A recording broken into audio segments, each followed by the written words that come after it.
There are some foods that don't just fill your stomach, but they comfort you as well.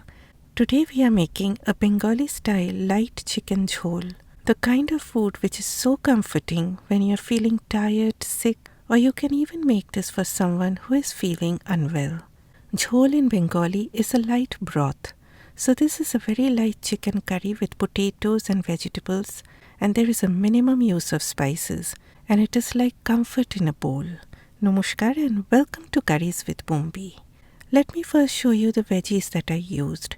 I used carrots. I used one huge onion, half of which I cut like this, and the other half I will be making a paste later on. And this is green papaya, which helps a lot in digestion, and it is really good for your stomach. I will be using some potatoes, and this is some chopped celery, which I always freeze so that it comes in handy whenever I want. But celery is totally optional. It's just that I love adding it. And a good 1.5 tablespoons of finely grated ginger. Next into my blender goes the other half of the onion and 1 large tomato. If you want, you can also use a few cloves of garlic when pureeing this.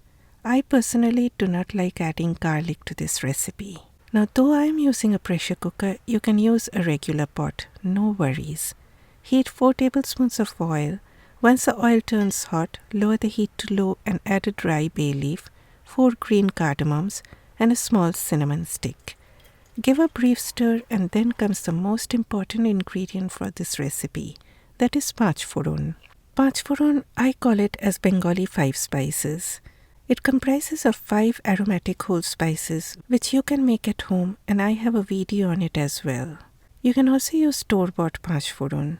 Let the seeds sizzle and darken a little bit after adding in the oil to make all those spices bloom and become aromatic, but see to it that they don't turn too black. Then add the pureed tomato-onion mixture.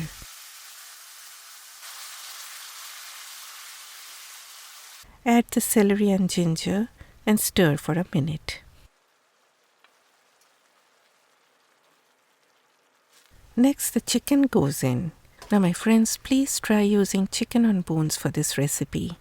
You can use drumsticks, chicken thighs, or a combination of both, or maybe a whole chicken cut into large pieces like this.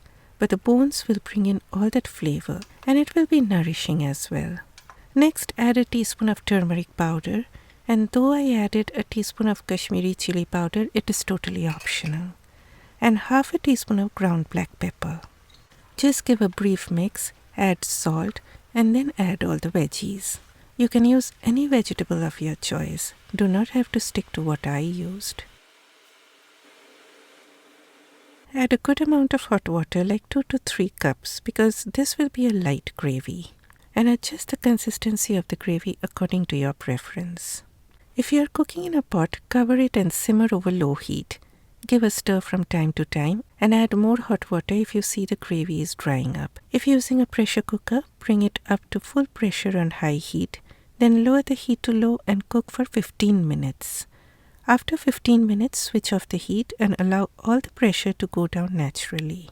If using an instant pot, pressure cook on high for 15 minutes.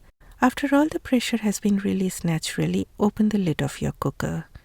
The vegetable has become soft, but since they were chopped so large, they are still retaining their shape. So make sure that you chop the vegetables large and chunky like this. Switch your stove back on. Since I used frozen green beans, I am adding them now.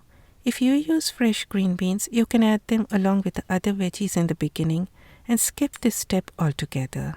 I am adding them now because number 1, they are frozen and they were blanched before they were frozen. And number 2, I like the look of that bright green color. And look at this gravy or broth or whatever you may call it. It is so light and so full of flavor. Serve this with hot steamed rice, bread or roti, or you can have only this. It is light, comforting, nourishing, and perfect when you are sick or low on energy.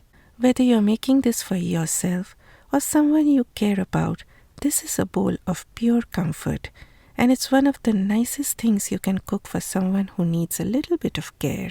Please do not forget to click that like button, and please send me your valuable feedback after trying this recipe. Bye bye.